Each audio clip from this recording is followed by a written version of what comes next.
We can't officially kick off spooky season until we tell you about this year's theme for the Terror Vault. Every year, the brain of Peaches Christ puts together an immersive, scary story that you walk through at the San Francisco Mint. And this year, it's called The Fatal Abduction. So joining us live to talk about that and so much more, Peaches Christ herself. Good morning. Thank you. Thanks for having me. Of course. And right before we got to it, I know that I asked, did Reggie write this first question? Yeah, now I'm nervous. The last time you came on, Juanita Moore called you out for not being in drag. So is this in response to it? Let us know. Yes, take that, Juanita. For those who are not initiated, you have to tell us about the Terror Vault. What is it? Terror Vault is, well, it's a lot of things under the umbrella of the name Terror Vault. Yeah. So the big thing is our signature flagship show, which is a 60-minute immersive theatrical horror show that you walk through. And every year we write a new show. And it's kind of like if you ever wanted to be inside a horror movie for an hour, we put you in the movie, you become a character in the movie, and this year the show is Fatal Abduction. And what is that Fatal Abduction? So many of us are really into true crime. We've heard about fatal abductions. What can we expect? So it's not as true crime as it sounds, unless you think of crimes against humanity by aliens. Being true crime. So I tend to lean into my obsessions, and my partner David Flower and I, my business partner in Terror Vault, last year we did a show about cults, and we created our own cult, and we thought, oh my God, we're obsessed with cults. What else are we obsessed with? And we're really obsessed with the idea of aliens, and actually I think there's a lot of optimism to this show. It's a horror show, but there are good aliens and there are bad aliens, and you kind of need to decide which are you. Oh my goodness. And so we're looking at that video right there. Talk about the work that goes into everything, the detail. Yep, it's about a year-long process. So we start when the previous show ends. And then we have a crew of almost 100 people at this point, or more than 100 if you include the actors. The actors alone every night are 65. You know, then we have a crew of about 60 people, and we build 32 immersive sets. It takes over the San Francisco Mint building, the actual original historic old San Francisco Mint, and the costuming, the set decor, the music, the sound design, the gags. We have new special effects this year. I mean, I don't want to give too much away, but we do present an abduction, meaning there's an actor flying up into the sky, at one point during the show. So it's a lot. Let it be a lot. It sounds great. Advice to newbies, because I know that we have video of Reggie going through it in previous years. He was terrified.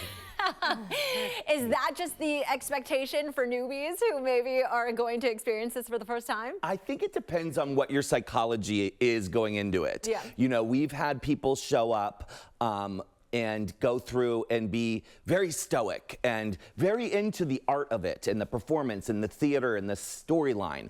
We've also had people go through who decide before they ever walk through the door that they're going to be murdered, at the Terror Vault. And so if you bring that psychology to the show, it's going to be a lot scarier for you. So a lot of it is out of our control. It's kind of like, what do people show up with? But I would say that for our show, we focus on entertaining you, letting you have a great time. We want to scare you, but we also want to make you laugh. We want you to kind of leave your troubles at the door. It's a very stressful time right now. There's a lot of anxiety in the air, and we're saying, hey, for this Halloween season, come and let us just provide an escape. And it's Fatal Abduction, but we also have, a vampire bar that's part of the experience. We have a roadhouse bar. We have all sorts of other things that you do in addition to the main show. Okay, and I know that we're talking about all the work that goes into the Terror Vault. Let's talk about all the work that goes into Peaches Christ. What time did you wake up this morning? Oh my. What are we channeling? Okay, so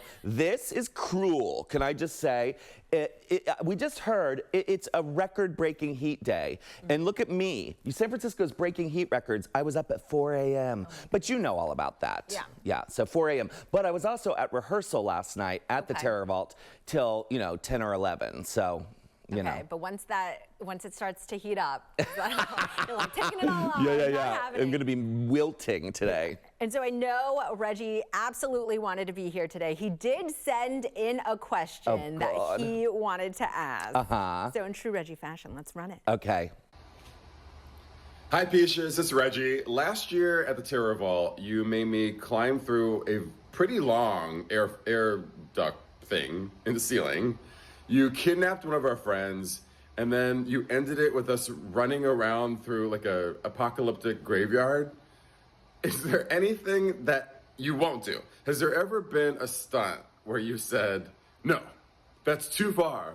The people simply won't accept it. They'll protest outside. Thank you. That's a really good question, and sadly, no. I really have no boundaries. I'm wildly inappropriate, you know, and that's maybe been both a plus for me and also a minus. I will say this: there have been things that I've done in my years as Peaches, and even at Terror Vault, that I regret later. You know, I can't. There's one thing we had the audience do that I can't even describe this early in the morning on air. The show, I should say, the show is recommended for people 18 and over. It's an adult show. There is nudity, there is sexuality. You know, it's very much a horror show that would come from the mind of David Flower and Peaches Christ. So it is twisted, you know. It is twisted. But when we talk about you two, not just, okay, I know you said twisted, but now we're talking to the top of the Salesforce Tower.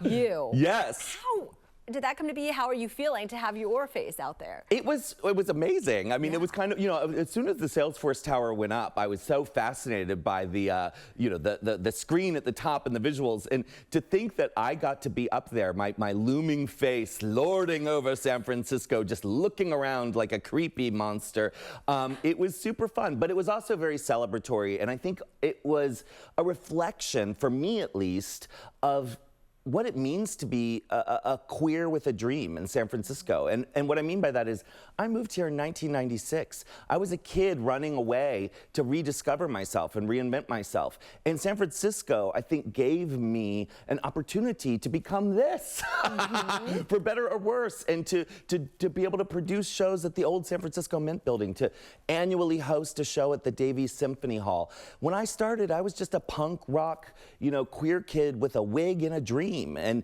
you know, there I am on the Salesforce Tower. So I actually think, for me, even though I'm very tongue-in-cheek about it, it's San Francisco and why I still love this city so much, because I've been so well supported by it. Yeah, Peaches Christ, thank you so much for joining us this morning. You see, iconic, influential, all of it. Thank you so much. And we do want to tell our viewers that Terror Vault starts its run through Halloween on Friday.